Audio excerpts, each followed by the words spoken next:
I'm going to read your story, Grandma and the Seasoned Mackerel. Okay, let's read it. Reading it, level 3A. Okay, let's read it. My dad is a field manager in a construction company. He has been working for 5 years in Liba. Today is the day he returns home. We just received a call that he has arrived at Incheon International Airport. We wanted to go to the airport to welcome him, but he told us not to. He said he had to meet his boss first to report on his return and then would come on. We were all so excited, like we were about to have a party. My sister and I helped Mom to clean the house because she was busy cooking delicious food. Mom cooked chapchae, roasted tteok, and more. She broiled mackerel on the gas top of the stove. The sizzling fish smelled delicious, and the aroma filled the house, tempting us to taste in. As the time of Dad's arrival drew near, our ears were wide open, expecting to hear the doorbell any moment. Ding dong, ding dong! Finally, after we had eagerly waited so long, Dad arrived. We were so happy that we hugged him and cried. My sister cried out loud. Seeing Dad's face-to-face was different from just talking on the phone or contacting him through email. We were jumping up and down with joy like a family reunion after a 10-year separation.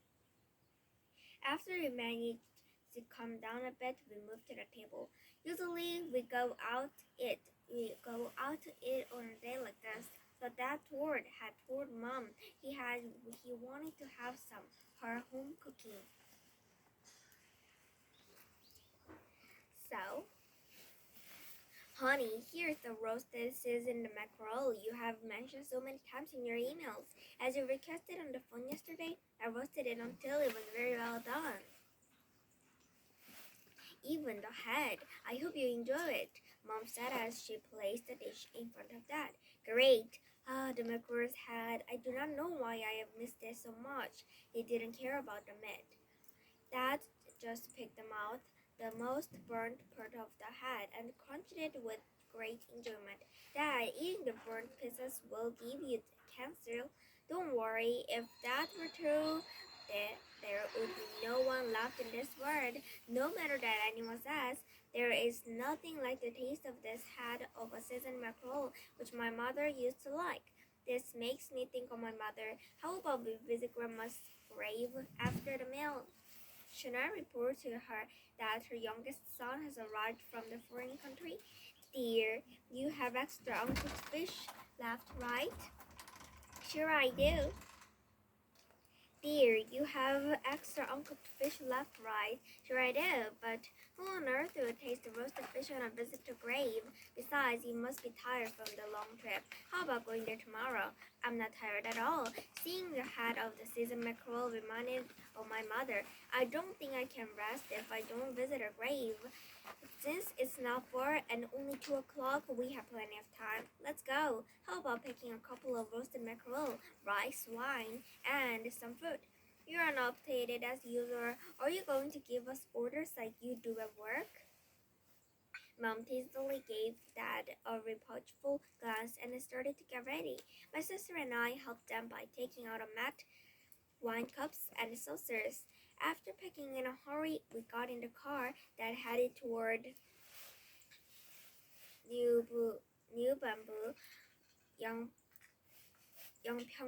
the village where Grandma's grave was. He took the Yeongdong Highway number 2. All the mountains looked bright green with new leaves, as small as sparrow tongues on the trees. The scenery looked good and fresh, which made us feel so alive. Each leaf and each blade of grass looked unique and pretty.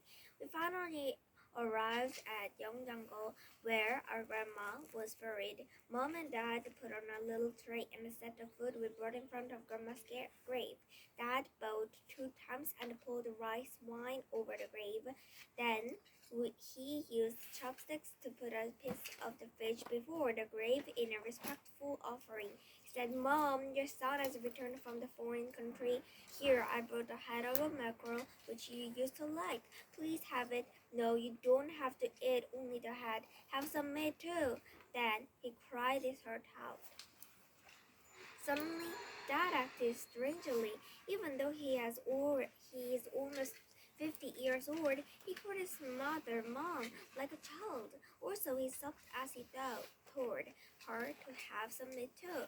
We had never seen him behave like that. Since it happened all of a sudden, not knowing what to do, we just stood there and watched him. Then he was done crying. When he was done crying, he wiped his tears with his first fist like a child.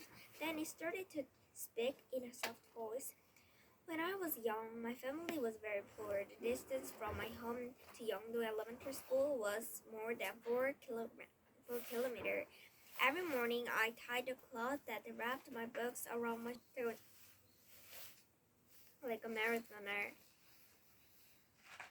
to be on time. It was a local market day. On the way to school, I saw a group of ladies from our neighbor going to the market, carrying bundles with wild edible greens on their heads. The bundles were so large that I couldn't see their necks. They walked strangely like turtles. They looked as if they were from a different country of people with no necks. I went to school thinking, "Mom, we'll go to the market.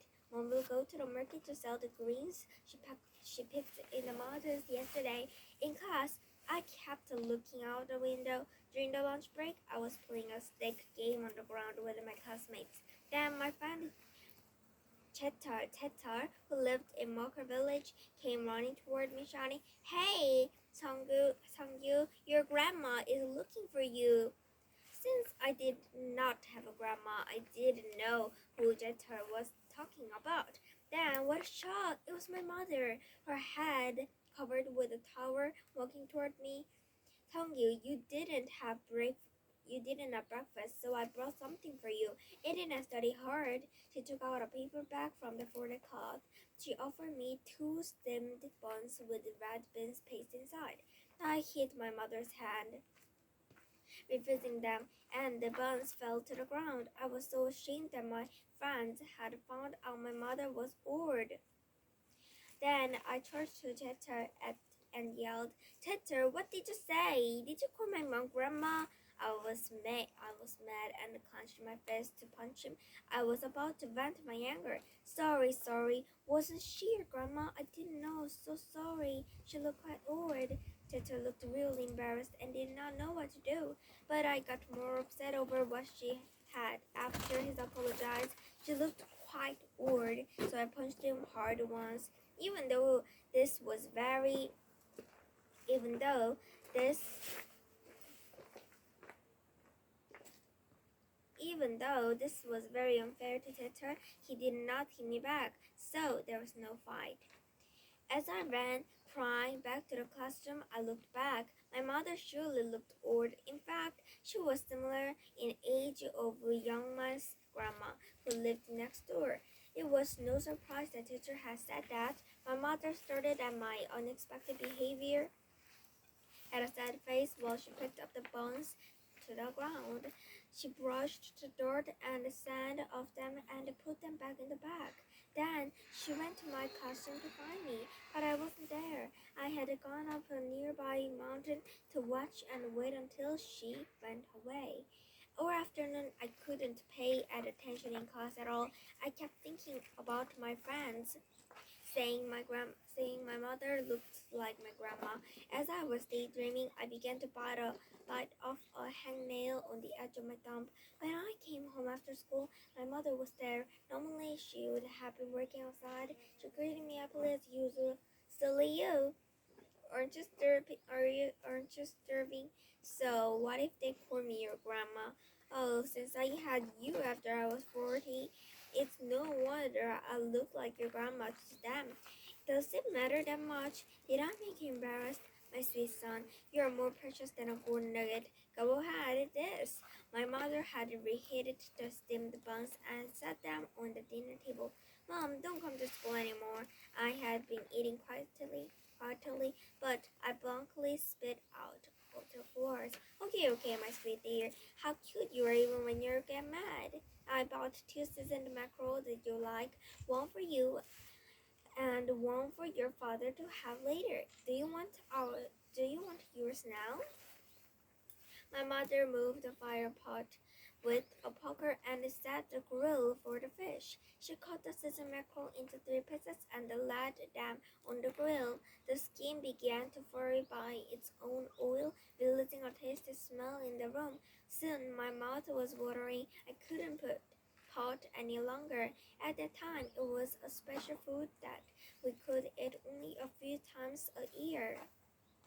Your father, brother, and sister will be later there visiting your uncle's house. They will have their dinner there, so let's eat the dinner now, just you and me.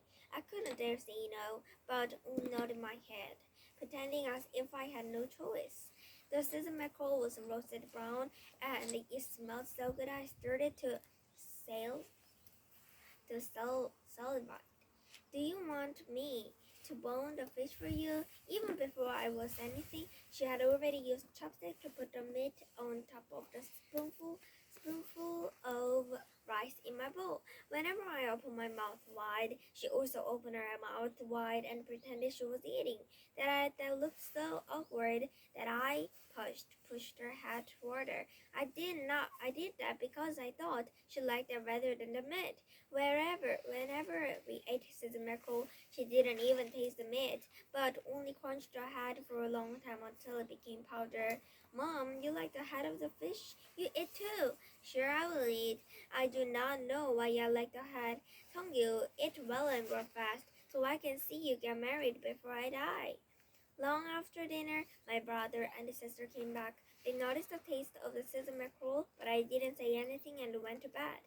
My mother didn't say anything about it either. In the middle of the night, I woke up feeling pain in the tip of my thumb. It was like someone was poking me with a drill.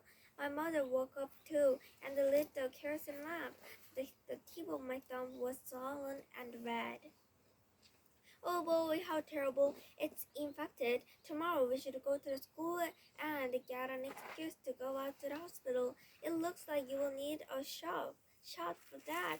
No, I don't want to get one, I yelled. I made sure it wouldn't happen because I did not like my mother coming to school. I'd rather feel pain than be teased by my friends when she came to school. My mother put soybean paste on my infected finger and wrapped it with a cloth. It throbbed so much the days until I couldn't bear it anymore. She promised me she wouldn't come to school and we should go to the hospital directly from home. When we got there, the doctor said my finger needed surgery. He said he might have to put out my fingernail to cure it. I thought I would die from the pain if he had to do that. So I ran out from the clinic. I went to the train station and waited for my mother there. Telling you, don't worry. When we go home, I'll take care of you. You don't feel any pain. Are you sure, Mom? Can you heal my thumb without pain? As I was looking at my thumb and finger, I kept asking to make sure it didn't hurt. Of course not. Don't worry. Since it hurts so bad, I had no choice but to leave it up to my mother. On the way home on the train, my finger throbbed much more than the train rattling on the tracks. I moaned and groaned, frowning whenever I did that. My mother did the same thing, imitating me. I couldn't understand why she did that. When we came home, we put my throbbing finger in her mouth and gently bit the infected area with her mouth. Then my mother started to suck the pulse out again and again a few times.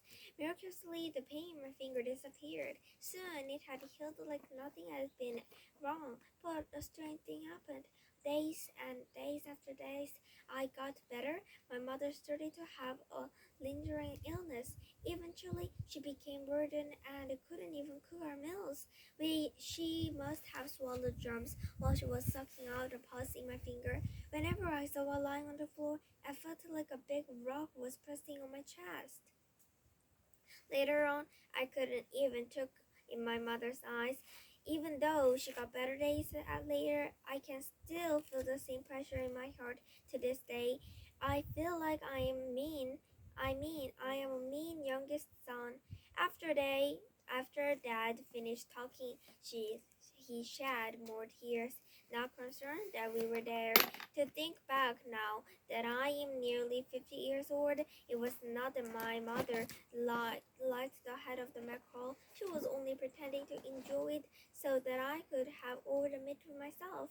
I didn't know that even after I had grown up and still offered her head perch when we ate seasoned mackerel and wept out like a child and would shed tears as silence. Bye.